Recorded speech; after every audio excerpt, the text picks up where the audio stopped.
Okay, so I'm recording. So I'm gonna talk a little bit about the exam. Okay, got that coming up on Wednesday, I believe.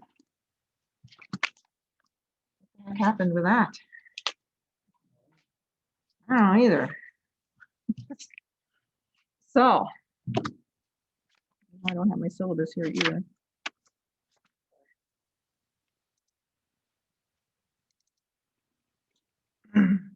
So a couple people have asked, hey, weren't you supposed to record that Wednesday lecture? And I did, and it had no audio, so I took it down because obviously, unless you are very good at lip reading, well, yeah, I was unmasked, so but if you couldn't lip read, you're sunk. So I have to redo that. I will make up for that in the near future here. So you don't have any that recorded lecture I said I was going to post. I posted it and took it back down. So don't worry about it right now. So as far as the exam,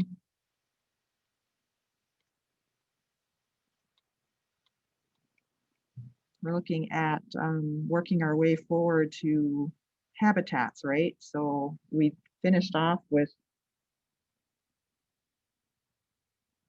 the first exam, I think, was all physiology is where we left off. And so the second exam starts with the microbial habitats idea, population and diversity. So where is the EduCat? Let me go. I don't know if you can, let me share my, can you see? Well, no, you can't.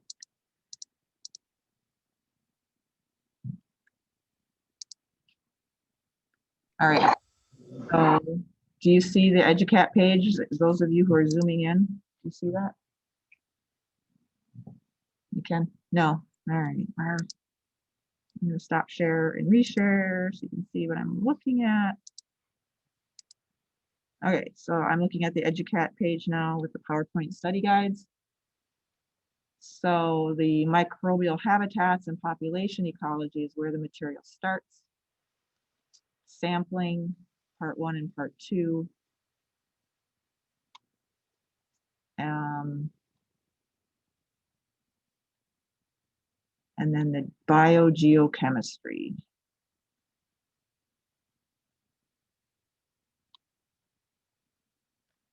I think we're going to have to do the general species interactions slide set as well, that content. But I think we're going to stop there. So that means the last exam will start with the microplant on forward. Species interactions updated. That slide set, that's kind of just general ideas about species interactions and some kind of examples, a handful of examples to get my point across. And so we've been covering, I think we started last week with the, about 2 weeks ago already, looking at microplant, but we'll save the microplant stuff for the final. All right, so questions on the exam content? Are we clear on that? Oh, I see a chat. So it has like the methods of sampling 1 and 2. And you have the biogeochemistry. There's the habitats and population ecology. Yep, so it'll start. Interaction processes was like the first one, right? And that's about it. Yeah, so habitats, sampling, geochemistry, biogeochemistry, and species interactions. And then so the epiphytes and endophytes and the nitrogen fixers, the last one. Well, I mean, yeah, we could do that, or we could split it and put epiphytes and endophytes on this one. I have another name. So save it for the final. Could you go over those like on the first PowerPoint that we did? I think it was like this one here, you mean? The habitats? Find it. It was on the habitats population ecology. There's like those 3 equations. I'm not sure what those were. Yeah, those equations, don't worry about it. I'm not gonna ask you to manipulate or do data. Okay. Let me just pull that slide set up. So this is the microbial habitats. Yes, slide for you. Yep, so don't worry about that. Okay. I will not be asking you to do any math in that respect, okay? This is more looking at the right side here where it defines, sorry, it defines all the different parts of the equation, because then we get into looking at, you know, net reproductive rate and the carrying capacity. So that slide is more for your study purposes, so to help you make sense of what we get into, but I won't ask you to do any math manipulations. And then those of you who might have taken principles of ecology or might take it, be aware that that would be showing up again. You'll see that in BI 310 if you have not seen it in 210. Do you see that in 210? Do you see this kind of stuff in BI 210? No, we didn't really do much like math. Like Yeah, principles of ecology. You got into some of this? A little bit, and then they get more into it in 310, so. So this is the slide set that the content starts with for the exam.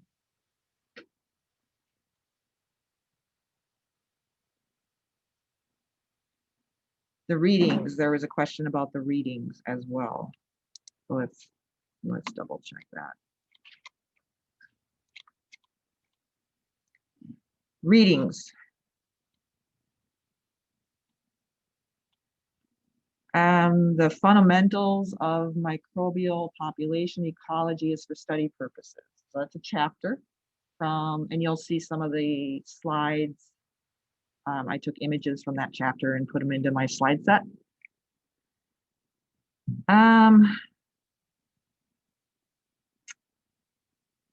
The chapter 23 microbial habitats again is reading. I'm gonna pull that up. I'm gonna send you an email on this one. If there's something specific I want you to make sure to read and be able to answer, I will send you an email on this. But the microbial habitats, for the most part, that's backup reading for what you're learning in lecture. But I'll send an email if there's something specific that I didn't talk about that I want you to also know from that. And then the sampling methods and processes, again, that's, I believe, a chapter. I guess that would be it.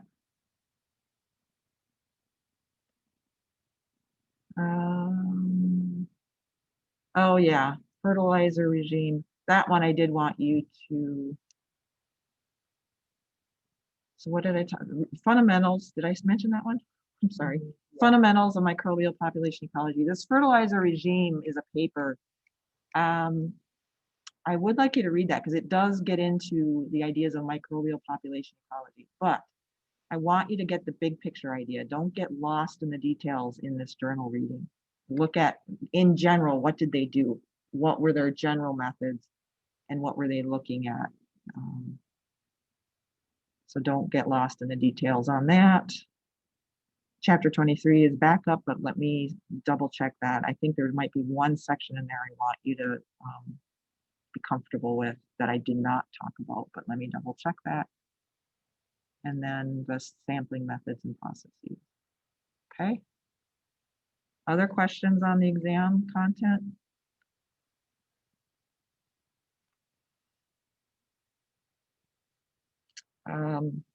Same basic format. We'll all be in here together. If you could make sure your Respondus lockdown browser is working. So update your laptop. I noticed if we lower the grades like exam 2, but more than exam 1, is there gonna be more questions? Oh, that's old. That's from Oh. last year. Sorry. That or last time I taught it. It varies every time I teach this, how the point values shake out. So Okay. so ignore that for now. I haven't finished making the exam, so I can't. When I do, I'll send out an email kind of giving you a heads up on how many points and all of that. Other questions on the exam? So it's Wednesday. We'll all be here together. Laptop with Respondus. We'll do the Respondus lockdown. It seems to be working better now. And then not to overload, but at some point we'll have to do a lab quiz just on some of the basic stuff, like what's a streak plate, what's a spread plate, that kind of stuff, just the basics. It'll not be anything huge, but I do want to squeeze that in during, we'll probably do it during a lab session, or maybe I'll open it up. I don't know if I'm going to do that yet. Let me think about that, but just keep that in your background of your head that we're going to have a lab quiz at some point. Any other questions?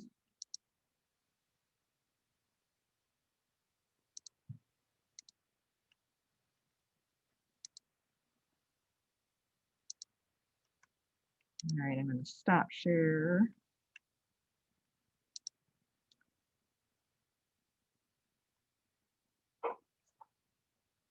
Let's see if I can get this to work right now.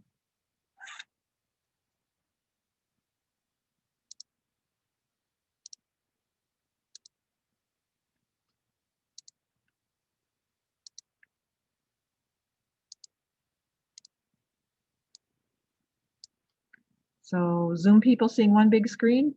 Okay, good. All right, so this is the same slide set looking at microbe plant and looking at, so we talked about mycorrhizal, oops, I am recording. We're talking about mycorrhizal formation, that whole symbiosis where we talked about nitrogen fixation, and what else? So then I also, to finish the thought on nitrogen fixation, I put in a few slides that when I was doing some internet searching, I stumbled across a couple of companies that are, so there's been research, heavy research going into, can we make plants that don't do any kind of symbiosis with nitrogen fixers? Can we kind of get that to happen?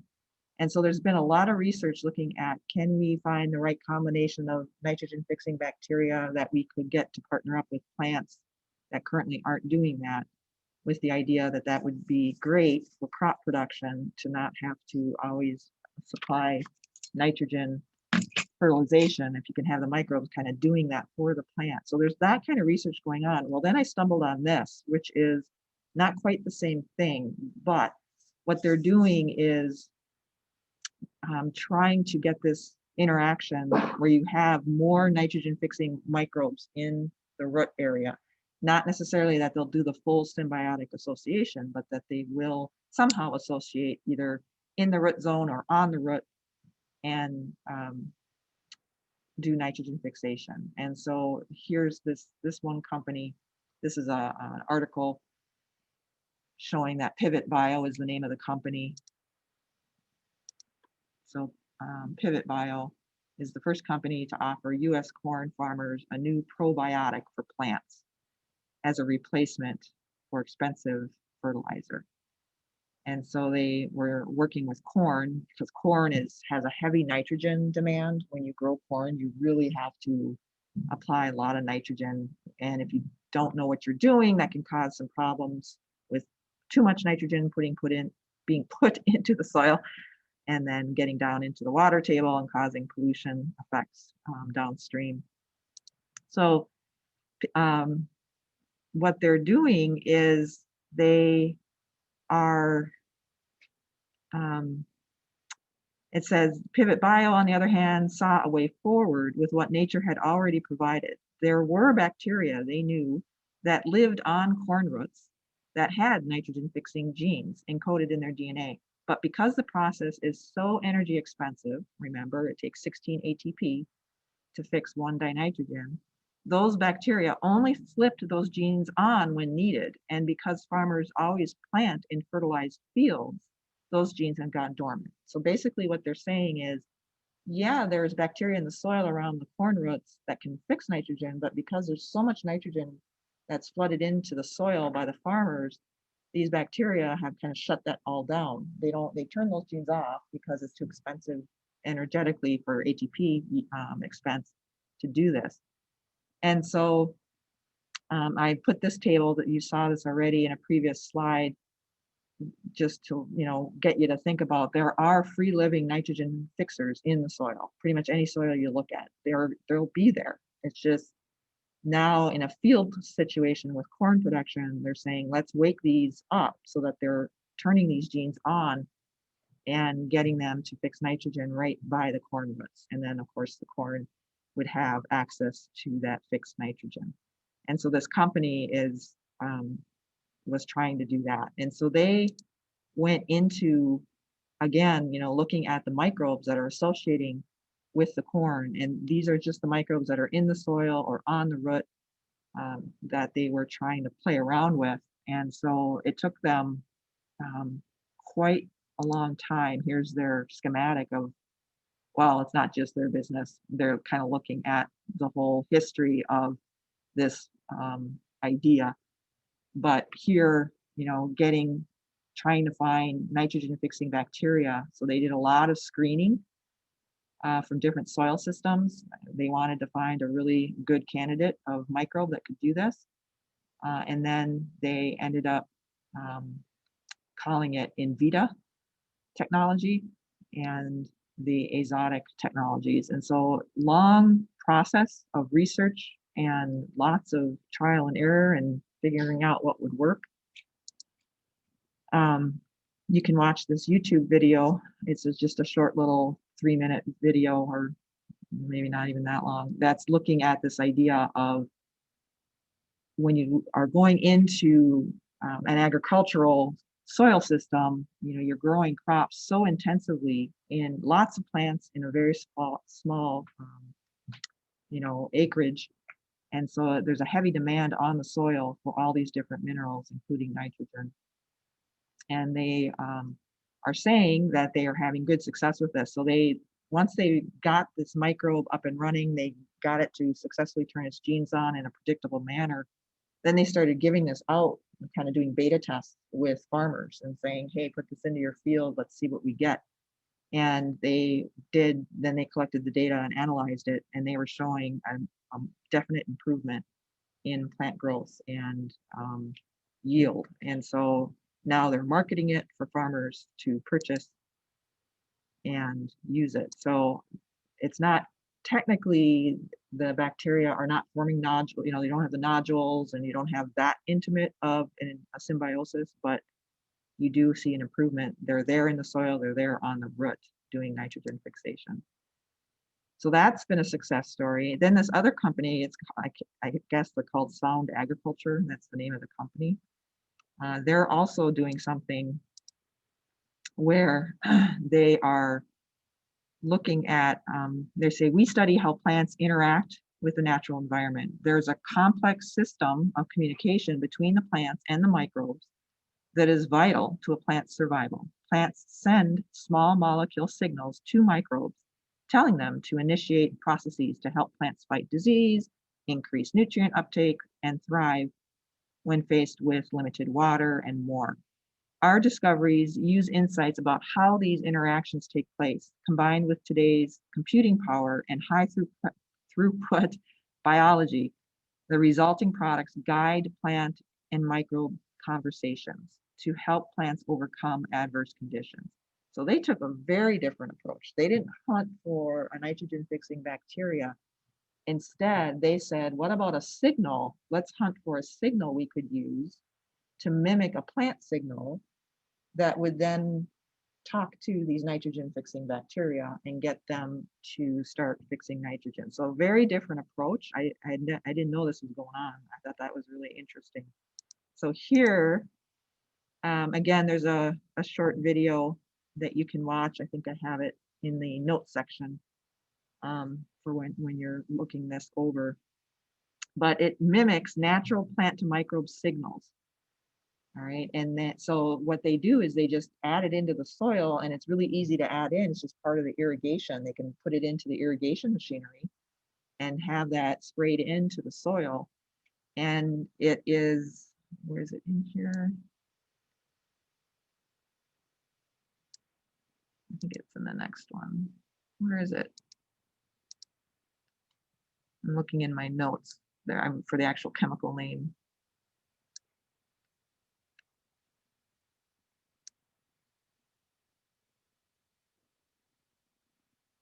maltolactone, which I've never heard of. So the chemical is maltol, that's a sugar alcohol, and then lactone.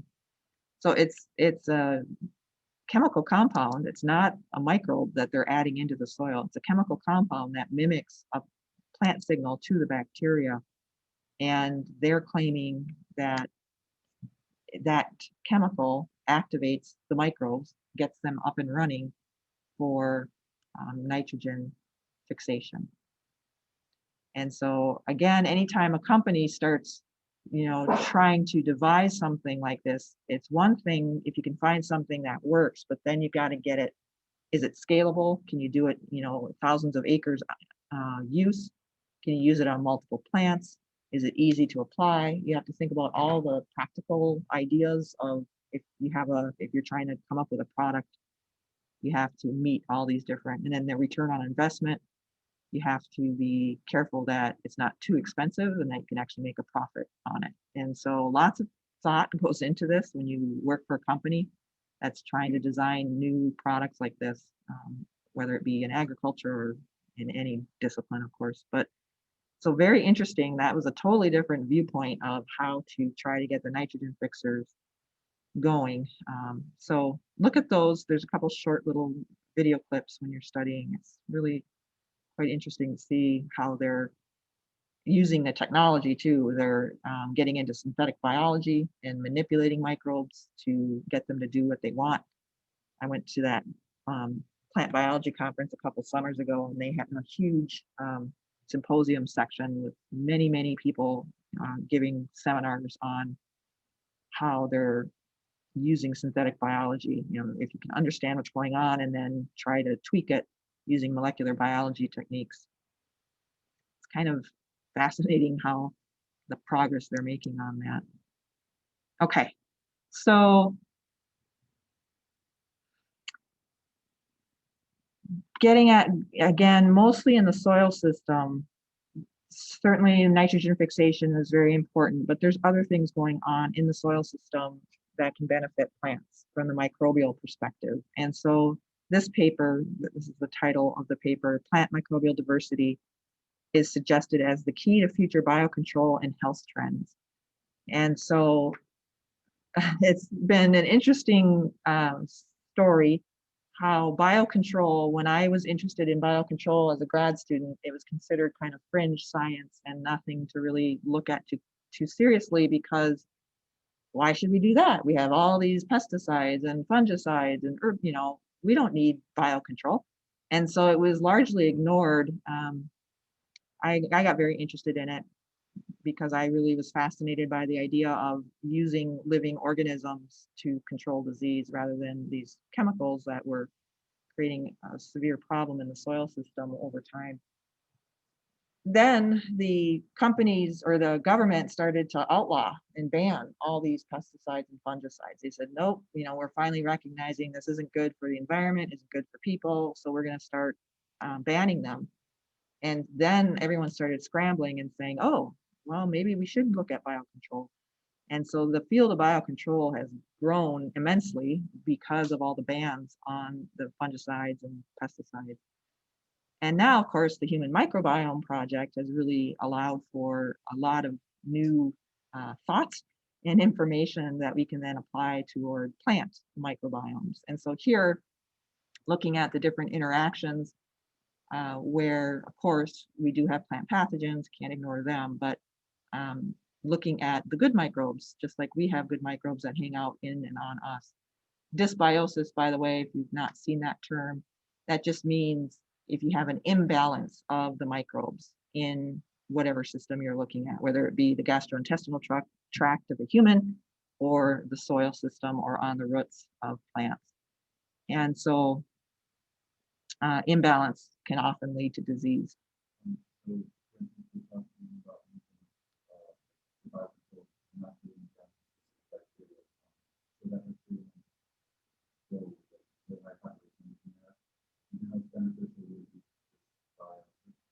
Dysbiosis is usually if there is an imbalance that leads to a negative result, is when they use that word, at least That's how it's used mostly. And the strict definition might be just an imbalance, but when, especially in the human microbiome world, if they say the word dysbiosis, it's usually a negative thing. Something bad's about to happen or has happened. And we'll talk about that when we look at microbe-human interactions a little bit more.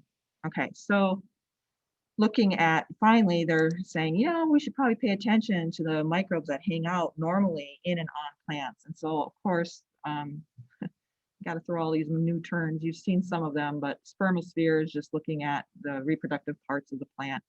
I don't want you to know all those terms. Endophytes, I want you to know, and epiphytes. Other than that, rhizosphere, I'd like you to know.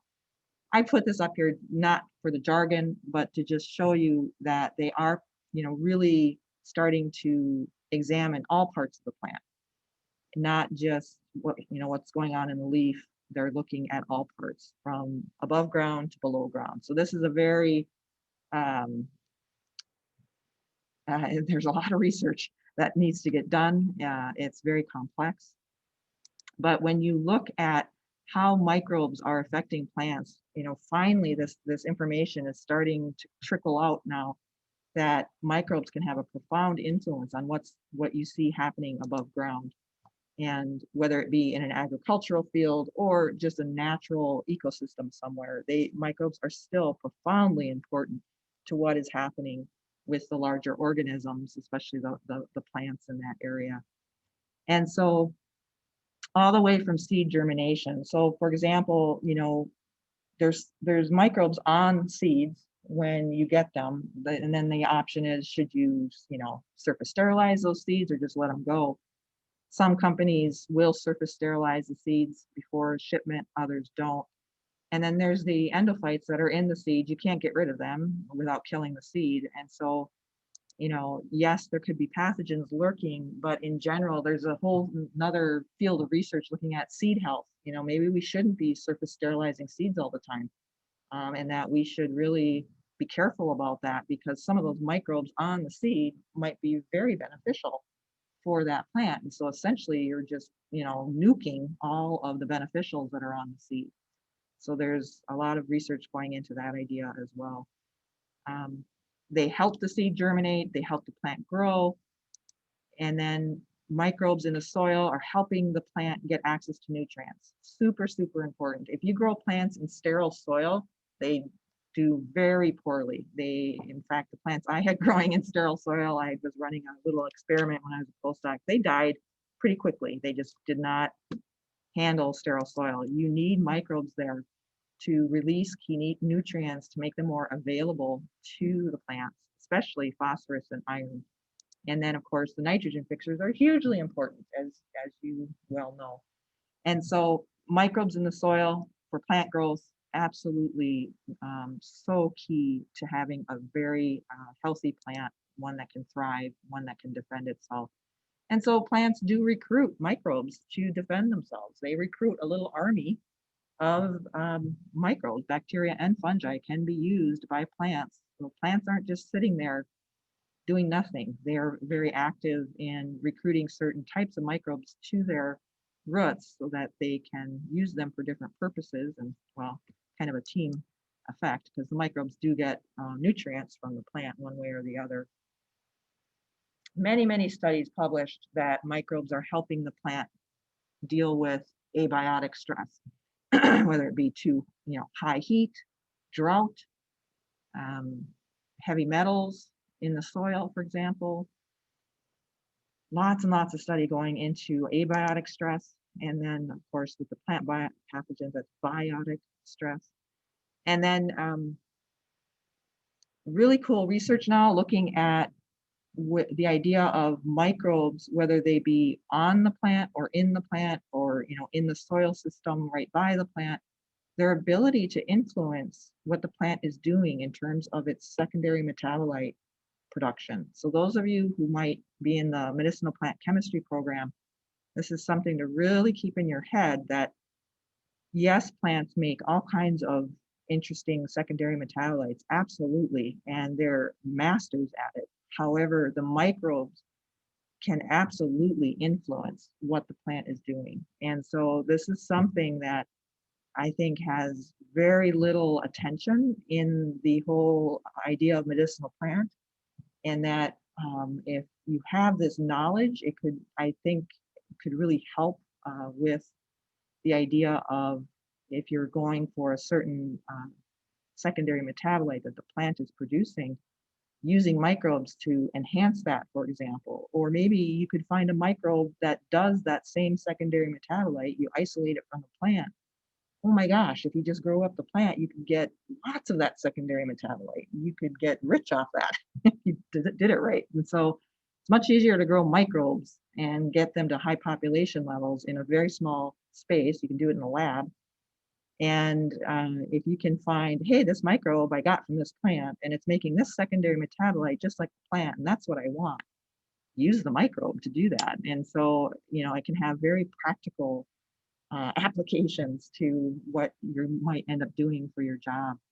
And so definitely, this is kind of this last bullet point here is the research is kind of in its infancy, but we are realizing with every paper that's published in this field that, oh my gosh, these microbes are influencing the plant's ability to make certain secondary metabolites. And so this paper here, this is taken from a paper, I can't remember when it was, 2013 was published, so it's a while ago. But here, looking at the different interactions that they were realizing, we know that microbes can communicate with each other through the process we call quorum sensing, but we also know that the plant can do that too. And so plants can do quorum sensing with the microbes. So you have totally unrelated organisms able to chemically communicate. So it's certainly microbe to microbe communication with quorum sensing, but also plant to microbe. And then certainly the microbes can be used as an army to try to kill off pathogens, but they can also, they don't show it on here too much, but they can also kind of prime the immune system of the plant to just get it up and running and better able to defend itself. So there's a lot of analogies when you look at how microbes influence plants and how microbes influence humans and other animals. And so plant growth promoting rhizobacteria, PGPR, is the general kind of umbrella term that we give for these types of microbes that are doing beneficial things. Sometimes that last letter is replaced with an M for microbe, just to be a little bit more general even. So plant growth promoting rhizobacteria is specific to the microbes in the soil and in the rhizosphere. Some people broaden that out and just say, well, they're plant growth promoting microbes because they could be found endophytically or epiphytically. It doesn't have to be just in the rhizosphere. They've done some nice work where the microbes actually will influence insect feeding behavior. So this can be, it's more of an indirect effect where the microbe is stimulating the plant to produce a key secondary metabolite to defend itself against the insect. And so it's kind of a team effort here, but very often some of the studies are being published are showing that the microbes can kind of sound the alarm, so to speak, of sending a signal to the plant early on before the pathogen has a chance to really gain a foothold on or in the plant. The beneficial microbes can kind of sound the alarm and say, hey, there's an issue here, you better start defending yourself. They even influence, they've looked at flower, especially microbes in the flowers, and they can show an influence on chemicals that are being released during pollination processes, which is a hugely important phase of the life cycle for a plant, because pollination is going to determine whether or not you can pass your genes on to the next generation. So this is profoundly important to the plant. And we know that the microbes are influencing that as well. And again, this is very young research. There's not a whole lot published on that, so I don't have specifics to really get into, but they definitely are looking at that. Phenology is just looking at the different life stages of the plant, like when will it enter into its different life stages. Just like we are infants and then we go through a toddlerhood and then there's puberty and then adulthood. Plants have similar ideas. They actually have a puberty, so to speak. And then they get into adulthood when they finally can start going through sexual reproduction. So all of that can be influenced. And then I don't have time to get into this. I covered it a little bit in that advanced botany course that one or two of you took, but looking at how microbes can influence gene expression of the plant. So that's epigenetics. So you're looking at something, it's upon, epi is upon. And so epigenetics is looking at other factors. And usually when you talk about epigenetics, you talk about chemicals that are, interacting with the DNA. And so here we're looking at microbes' ability to release chemicals that can manipulate gene expression in the plant. So that is a very new field of research. Very interesting looking at that idea as well. And then, even something as profound as the evolution of plants, thinking millions of years ago, that very crucial step of getting onto terrestrial systems, that was a huge leap in the evolutionary process. And we think that the microbes, mycorrhizal fungi in particular, were very important for that. So these bullet points are kind of big picture ideas looking at all the different ways that scientists are realizing microbes are affecting plants. And of course, yes, plants affect microbes, certainly, but since this is a microbial ecology class, we're focusing in on what the microbes are doing to the plants more so. This paper, this image, is taken from a paper, and lots of stuff going on here, but basically what they're showing, one of the big picture ideas from this is that what is happening in the soil, these microbes in the soil, was actually influencing what ended up happening in the leaf tissue. And so again, showing that the microbe doesn't have to be physically at the site where things get influenced. You would think, well, how can that be? Shouldn't it be a microbe on the leaf that's affecting what's happening with the stomata? And so here they're showing whether or not the stomata are open or closed. But it was really soil microbes that kicked this all off and influenced the plant to respond to this pathogen that was attacking it. So the microbes could pick up, hey, there's pathogens attacking, and through a kind of a stepwise procedure here, the soil microbes were the ones that alerted the plant and then told the plant, close down your stomata so the pathogen doesn't have an easy way to get inside. And so very surprising result to this research. I think they were not expecting this kind of complexity and the ability of soil microbes to really influence what's going on above ground. So they were physically distant, and yet they were able to affect in a very beneficial way the plant's ability to protect itself against the pathogen.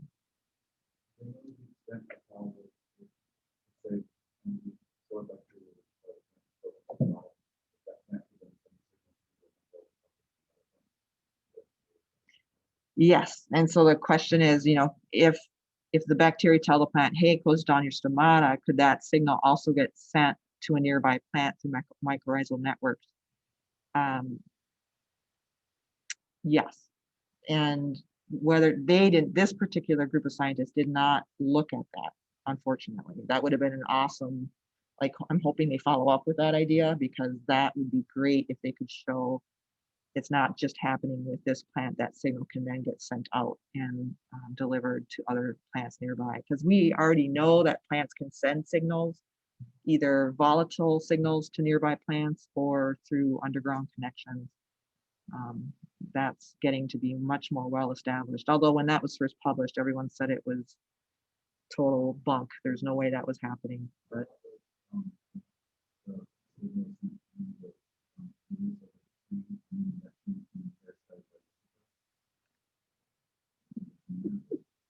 yeah, I don't know if they've looked at that. So yeah, mistletoe is above ground, right? And so wouldn't that be cool if you could have a way for soil microbes to somehow influence that dynamic? I don't know if anyone's looked at that. Um, right. Yeah. I don't know if anyone's looked at that. Mistletoe is, it's kind of funny that we use that at Christmas time, right? You know, it's a symbol of love and friendship and yet it's a parasite. It's like the worst parasite because it can do photosynthesis. If it's forced to, it can do it. It just is too lazy to do it. So it plugs into a tree and sucks away all the nutrients out of the tree. And so it's kind of funny that we use that as a symbol. But I think historically, when you are out walking around, if you've ever been in an area where mistletoe is naturally found, in the winter, it's the only greenish parts of the tree. Very often it's, you know, deciduous trees that it plugs into, and the deciduous trees have all their leaves gone, but the mistletoe is still there looking green. And so back, you know, way back, hundreds and hundreds of years ago, it was considered a sign of resilience and life. And so it kind of got that positive connotation to it when really it's a horrible parasite. Um, okay, this is a kind of a new idea. Jorge Vivanco is a researcher that has published many, many papers. I think he's at the University of Colorado, I think, over in Fort Collins. Very, very interesting ideas with regard to microbes that hang out with plants. And so he's proposing this idea of soil memory, kind of like, you know, oh, by the way, isn't it flu season? We're supposed to be getting flu shots, right? So, you know, when you get a vaccination, it's this idea that you are triggering your immune system to build up antibodies and memory cells, right? Part of it is you make memory cells against that particular virus so that if you do get exposed later by that virus, that flu virus, your memory cells will go, oh, I remember this, and they will ramp up antibodies really quickly and fight it off. He's saying the same thing well, analogous thing to the soil, that if you have, you can kind of inoculate the soil, so to speak, with proper mixes of microbes, and it creates this memory in the soil system so that if a pathogen gets in there and you have the proper microbes to fight off the pathogen, then that soil system has gone through kind of, you know, its first attack. It builds memory against that pathogen. So if the pathogen comes back in, that soil system is better able to deal with the pathogen and beat it. And so it's fairly analogous to what you think about with vaccination. And so this is quotes taken from that paper. Soil microbial communities convey attributes of specificity, heterogeneity, and growth promotion in soil that could be inherited by future crop cycles. So they're saying, just like, you know, mammals, the microbes that hang out with us and other animals, you know, just like we pass on microbes to our offspring just by interacting with the babies. Well, even when the mom has the baby inside, and then right away upon birth, you're colonizing that infant with these microbes. They're saying the same thing in the soil. You have that going on when new plants come into that soil system. Those microbes are there to interact, especially if the pathogen's already been in that soil system. Hopefully the microbes there are like the right ones to really defeat that pathogen if that same pathogen comes back. And so looking at this idea of um, getting the right mixtures into the soil system, and then if there's different pathogens that come in there, um, hopefully the soil will remember that pathogen in the sense of there's the correct mixture of microbes there to help fight off that pathogen. So let me finish the thought here. So here you're looking at the word conducive means that the soil system is vulnerable to disease and you get disease. So they're showing some pretty sad looking plants here. You get low diversity in microbes they're trying to show here. So generally what they're seeing in ag soils in particular, which have probably been the most heavily studied, is if you have low diversity in the soil of microbes, you have a more conducive soil, which means it's open to disease, pathogens and disease. And then if you go along the continuum and get into a suppressive soil, which means that that disease has not been able to take hold anymore, and you look at the microbiome, it's very, very high diversity. So again, the data, the experiments are showing that idea over and over. And what they're trying to show here is if a pathogen gets in, initially it could be pretty severe. But now you have to think about that there's enrichment for certain types of microbes in response to that pathogen. So then eventually, hopefully, that pathogen loses the game, and you can put new crops in there again the next season. And you see here, if the pathogen comes in again, the amount of disease should be lower, maybe a short little spike, but it should be lower if that soil remembers that pathogen, like a vaccination idea. Does that kind of make sense? Okay, so I think if you use the analogy of that vaccination, that might help. And so this is, again, looking at the microbial ecology, trying to understand these types of ideas and apply it into the soil system, especially when you look at agricultural crop production. Okay, I guess we got to stop there. We're over time already, so I'm going to stop. And then for those of you who want to get into the lab, we're going into lab next. And you can make some agar recipes if you want, or do what you need to do. We'll be there.